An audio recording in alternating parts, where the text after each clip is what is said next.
আসসালামু আলাইকুম। আপনারা সবাই কেমন আছেন? আশা করি সবাই ভালো আছেন। আমিও ভালো আছি।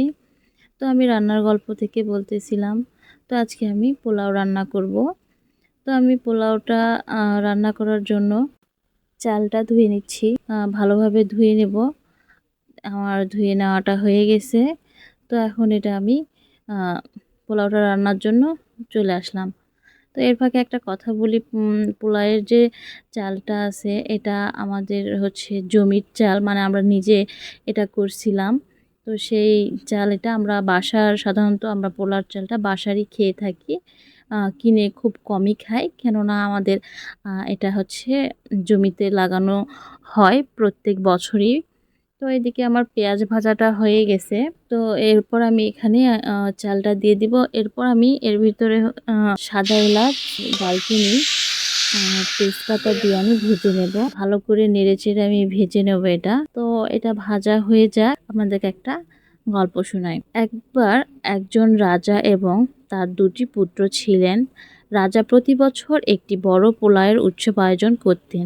সেখানে সমস্ত রাজনৈতিক ব্যক্তি, রাজধানীর বৃহত্তম লোকজন এবং সেবা কার্যকর্তাদের আমন্ত্রিত থাকত। এক বছর রাজার ছোট পুত্র পোলাওয়ের উৎসব পরিচালনা করতে হলো। তার বড় ভাই সকল প্রস্তুতি নিয়ে অসম্মানভাবে তাকিয়ে ছিলেন। ছোট পুত্র প্রথমেই তাই ভাইয়ের সাহায্যের চেষ্টা করলেন, কিন্তু তার ভাই তাকে খুব উদ্বিগ্নভাবে অসম্মতভাবে বললেন, "তুমি তো একটি বড় উৎসবের জন্য উপযুক্তই নও।" অসম্মত হয়ে পড়ায় ছোট পুত্র রাজার কাছে গিয়ে কথা বললেন। রাজা ভাবলেন একটি শুভযাত্রার উপকরণ হতে পারে। তার একটি শোভাযাত্রার উপকরণ তৈরি করে পুত্রকে উপহার দিলেন। তো আমার এদিকে ওটা ভেজে নেওয়া হয়ে গেছে। তো যেহেতু আমার চালের পরিমাণটা বেশি ছিল, মানে পোলাওয়ের পরিমাণটা বেশি ছিল, তো আমার ওখানে হতো না। তাই আমি ভেজে নিয়ে আমি এই পাত্রে ঢেলে নিয়েছি। তো এটাতে আমি গরম পানি অ্যাড করে দিছি। তো দেওয়ার পর এটা আমি একবার নেড়েচেড়ে দিলাম, দিয়ে ঢাকা দিয়ে দিছিলাম। তারপর একবার ঢাকনা তুলে নাড়াচাড়া দিয়ে এই আবার ঢাকনা দিয়ে দিলাম। তারা উপকরণে একটি দুধের ডিম রাখে এবং বড় উৎসবে প্রদর্শন করে। উপকরণটি দেখে সবাই অবাক হয়ে গেল এবং তাদের শুভযাত্রার জন্য পুত্র-পুত্রীদের হাজির করা হলো। এর ফলে সবাই একটি মিষ্টি, শুভ এবং স্মরণীয় উৎসবের অভিজ্ঞতা পেলেন এবং অভিজ্ঞ হলেন। এই ছিল আমার গল্প। তো আমার গল্পটা শেষ।